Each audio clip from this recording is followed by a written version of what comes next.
Ini luar biasa. Kemudian berbicara tentang silaturahim. Ini juga layak dahulu jangan takata. Deno tidak akan masuk surga. Deno pertama surga ya roto biasa. Maka putuskan silaturahim. Tidak akan masuk surga orang yang senang memutuskan silaturahim.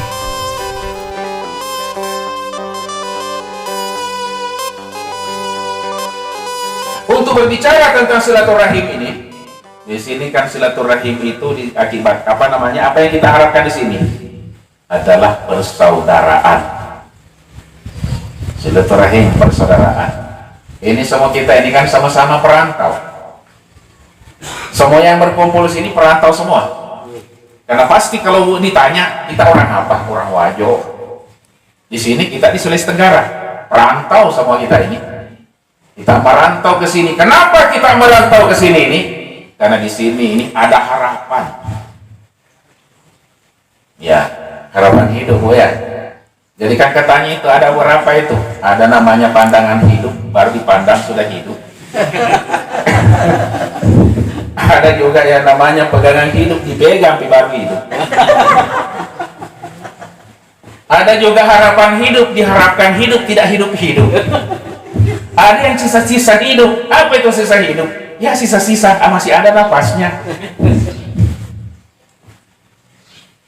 Oleh karena itu saya kira kita kumpul ini, saya pikir ini sesuatu yang sangat luar biasa. Apalagi tadi peluncuran kalendernya itu, saya kira saya dapat juga hadiah sebentar Pak ya. Insya Allah nanti juga saya simpan di rumah saya. Ini kenapa saya sebut tadi, saya katakan semoga menjadi media sarana dakwah, karena kan sebenarnya ini dengan adanya ini suatu motivasi kepada kita semua betapa pentingnya kita bersatu, dan bersatu itu merupakan perintah agama. Ini jangan main-main dengan bersatu, perintah agama. Ada hal yang menarik yang saya tangkap tadi, bahwa KKW ini bukan alat politik, tapi dia murni independen, dan memang seharusnya begitu. Kemerdekaan itu nantinya kan kita sama-sama, tapi tentu kita pada saat memilih adalah tentu cerdas sesuai dengan hati nurani. Itu yang luar biasa, Pak.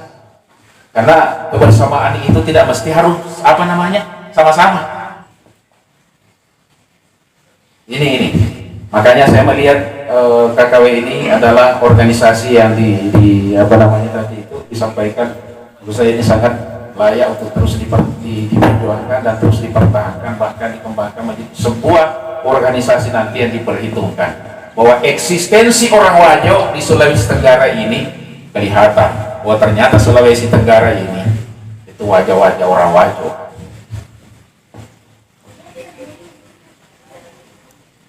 Dan rata-rata orang Wajo itu kaya. Kedina.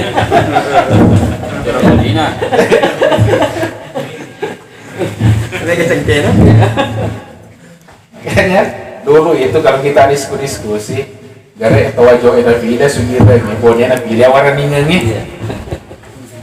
Mas kada keadaan ya warna ningamu. Saya ini orang Bone. Artinya saya juga pilih sebenarnya ya, karena sebenarnya begini bahasanya. Uang bukan segala-galanya, tapi ternyata segala-galanya tidak bisa juga tanpa uang. Uang tidak dibawa mati, tapi setengah mati kalau tidak punya uang. Nggak tahu benar kayaknya atau tidak, yang jelasnya begitu saya rasa. Ternyata sama persangka. Iya.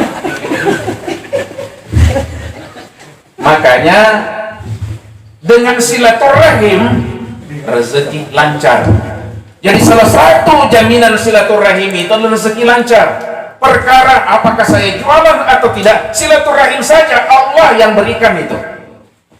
Ini kita jangan lupakan bahwa kalau Allah menghendaki sesuatu itu, idza arada syai'an ayaqula lahu kun fayakun. Coba ada satu cerita yang ingin saya sampaikan, kita renungkan bersama.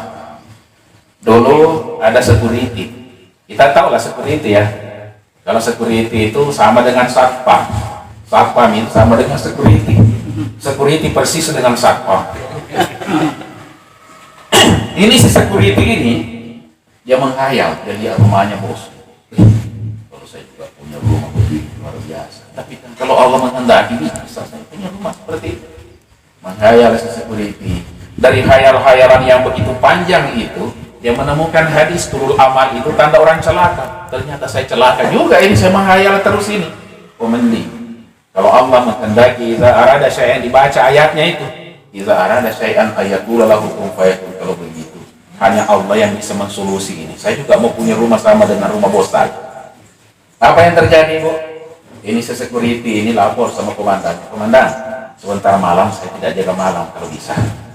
Memangnya kamu kemana? Tidak kemana-mana. Saya hanya mau ibadah, tahajud, hajat. Yalah, nanti disampaikan sama bos. Tanyalah sama bosnya. Dia bilang si Anu, bos, tidak sempat katanya jaga malam sebentar. Di mana ini bos? Kenapa memangnya? Katanya dia mau tahajud, dia mau hajat malam.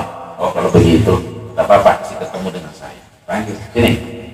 Kenapa kamu merasa tidak punya tidak bersedia untuk jaga malam? Dia bilang begini, bos. Saya juga mau ibadah, mau intens ibadah kepada Allah, karena satu-satunya harapan saya hanya kepada Allah. Kalau gaji-gajiku ini saya tidak bisa berubah, ini begini terus. Harapan saya cuma satu, yaitu Allah. Kata bosnya, nah ini yang saya cari selama ini. Saya cari orang yang jujur seperti kamu, orang yang dekat dengan Allah, orang yang pantas diberi amanah. Memang saya sudah lama mau keluar negeri. Tidak ada yang bisa jaga rumah saya, tidak ada yang bisa jaga aset saya. Kalau begitu, kamu tidak lagi menjaga, bahkan kamu gantikan saya menjadi pemilik perusahaan, menjadi pemilik rumah ini. Perjanjian hitam di atas putih, nanti saya Pak pulang baru saya ambil kembali. Jadi artinya kalau perjanjiannya begitu, kalau tidak pulang gimana? Udah kebayang ini si security ini tadi. Jadi tidak apa-apa kita ini berpikiran yang tinggi-tinggi. Karena rupanya si security ini punya bayangan yang sangat luar biasa. Nanti dia katanya, nanti kalau saya kembali, baru saya ambil kembali rumah saya, semua aset-aset saya. Sekarang kamu punya hak, kamu yang mengatur sepenuhnya, hanya satu, tidak boleh kamu jual. Jadi si security dia malah berdoa terus menerus. Ternyata kabar di dalam perjalanannya bosnya ada pesawat yang jatuh. Berita demi berita, ternyata ada Tommy namanya bos di sini bersama dengan keluarganya. Jadilah rumah itu dan seluruh aset-asetnya si bos ini miliknya sendiri.